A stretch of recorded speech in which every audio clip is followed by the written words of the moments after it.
Okay, so well, this is a first. We're on an actual live broadcast from an event, which is going to be quite interesting, especially as it's not very easy on the phone, I have to say. So that gives you a bit of an idea of what is happening here at the live for Michelle Watson, who is busy talking actually as we speak. As we go, and with another artist who we've had on Flux TV as well. So, Michelle, how intense has it been getting ready for all of this? What kind of stress levels have you had to endure? Well, oh gosh, how do you go there? You think it'd be easier if a gallery is doing it for you, but you are working with them, and you have to remember that you're working with galleries. Yeah. So everything has to also go via emails, phone calls. So it's not just you making the decisions, you've got to collaborate. So it's very much of a big project with the gallery to put up a show in a gallery. So yes, stressful, heights, huge, huge.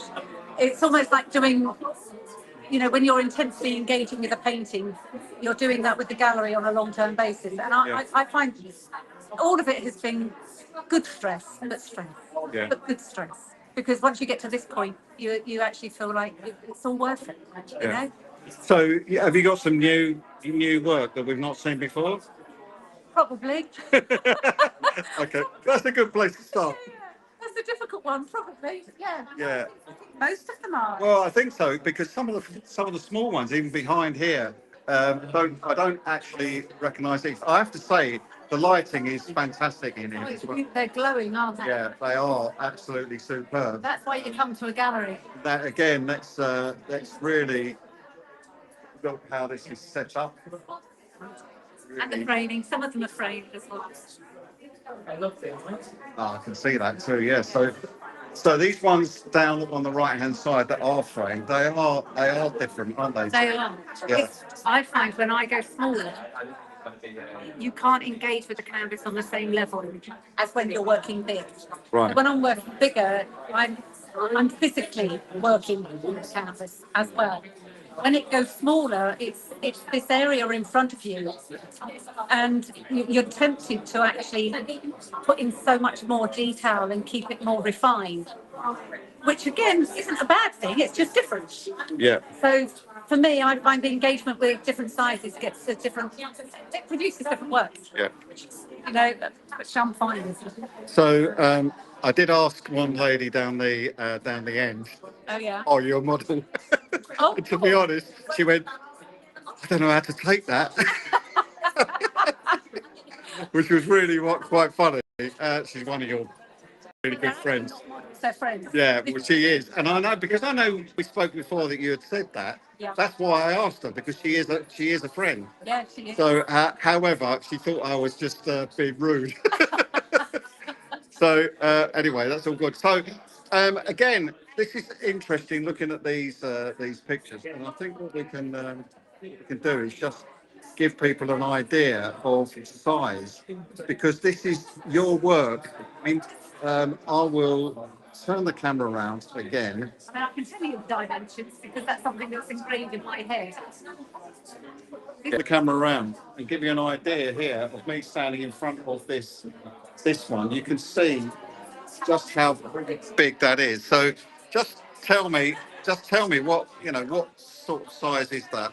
That one's 140 square. And the framed ones, well, the ones that are flanking it are both 120. We're talking metric here. I find it metric. Yeah. But for me, my favourite size is probably around about the 120 size. 140, the bigger they get, the harder it is to work on. But then I used to do backdrops, so they were huge. Right. So also one of the things that I've mentioned before about your work is that you do paint straight on the canvas. Yes, I do. There's no So- drawing involved. This one in particular we're looking at here, I've not seen that before. No, you haven't. That's No. the one.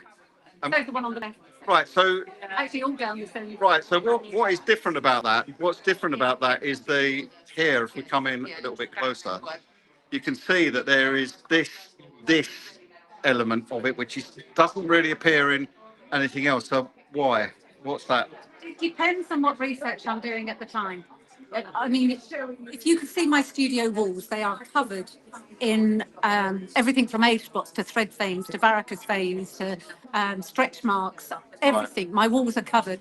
So I get inspiration from that moment I first do the ink splatters on the floor when I'm preparing the painting. It's how it's all going to meld together. Okay. So it's my way of bringing the painting together. So I use different mark makings to bring it to create the feeling that I want it to create. And so that's quite interesting. So is that reflective of the person that you've actually? No. No. Okay. No, they are literally just my muse, if you like, my models. They are. Okay. They are nothing else. Okay. And This is actually the same person. okay, same person. Same model. Right, same model. But when I did this one, again, for me, this is a relatively small one. I think this is 76 square. I therefore put less ink on at the very beginning, which for me then creates a different painting anyway. The more splatters there are, the more it's going to connect in a different way. The less there are, it's going to leave bigger gaps. So it is all about that initial build up from the floor, if you like, of when I first start. Yeah. The oil paints are just bringing it together. They're the things that are creating the form. I'm bringing the form out from the actual splatter spots. So it's interesting so one of the key things, especially with art, is how it's lit in a gallery. It's lit very well. Everybody can see. Yep. If I go right up the length, you can see that it's lit very well. However, let me just again come back to the front camera. And can you just, how come you're at this gallery? Why here? I've got a lovely connection. My son did his residency. Okay. And he had his solo show in 2020. And I got to know the gallery owner, and she's been watching and following my work ever since. And she said to me when she felt I had amounted enough experience going out and doing my own solo shows and building my career, she would contact me when she thought I was ready. And thus, You are? we are here today. Yeah, fantastic. So I don't want to hog you because you've got a lot of people to talk to.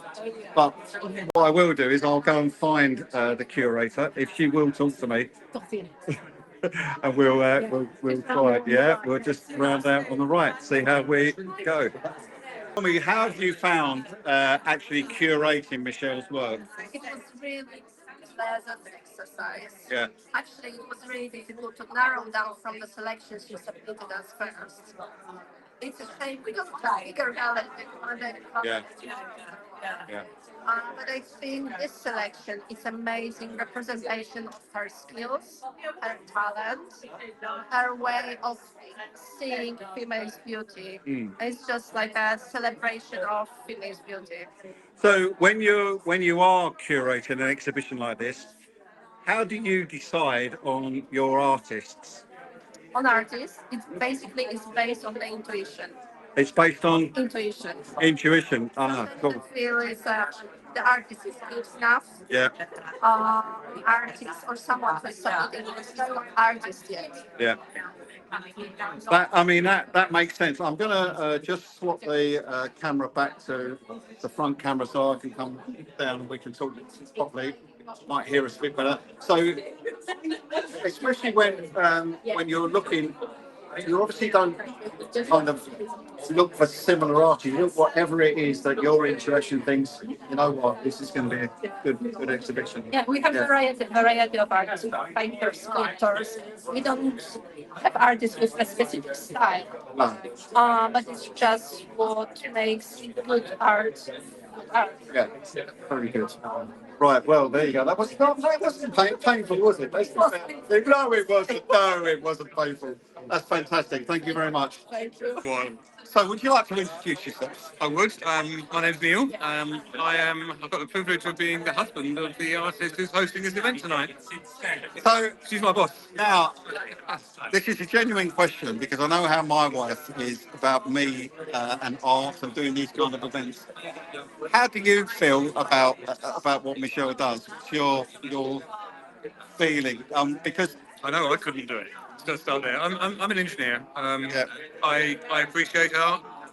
I think I have to be. I like the fact that I have to be creative in my work, and Michelle has to be somewhat scientific in her work. So there's some synergy between the two. But we're poles apart, but they say opposites attract. So, yeah. yeah. I love seeing it evolve.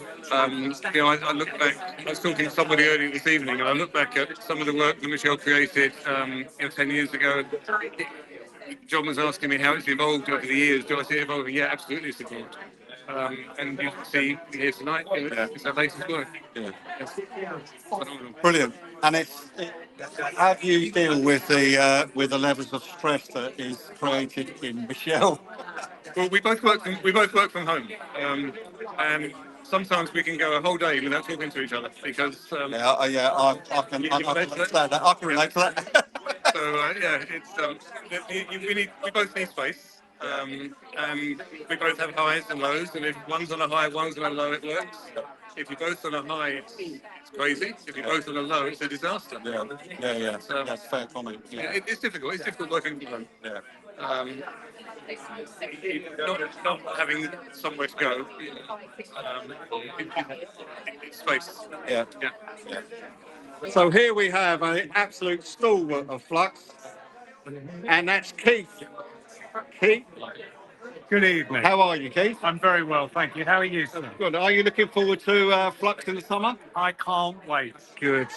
So glad that I'm going to be able to make it. Yeah. Looking forward to renewing old friendships and meeting new talent. Yes. Fantastic. Well, it's all looking good. Same venue as last year, which is great because it's big high ceilings, fabulous amount of walls, and of course, Lisa curating it, so it will be a brilliant show. Absolutely. She is an amazing and inspiring creative, and she's really good at putting a show together, getting the flow right, getting the positioning of the work right. That's a skill in itself. Absolutely is. Brilliant. And well done, you've got the job.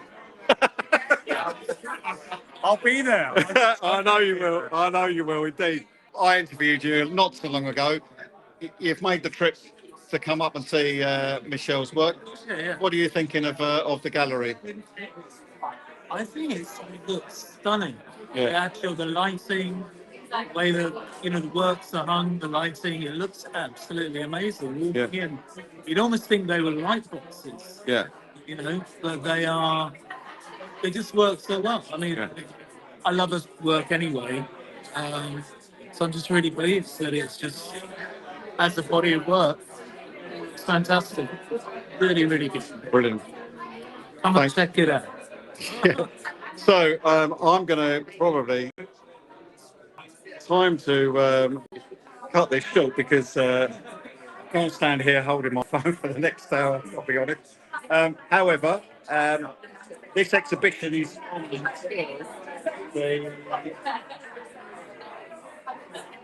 6th of April. There you go. It's on the window behind me. I really should know that. It's on until the 6th of April. It's in Uxbella Road. It's easy to find. About a 2-3 minute walk from Ladbroke Grove tube station. So please come round down and have a look. And Michelle as well will be at Flux in July. So if you can't get down here to see her working, then please come to Flux exhibition. That's what this show is all about, really. Flux exhibition. So that's the in July in the same venue as was last year in Marylebone, the Font Factory.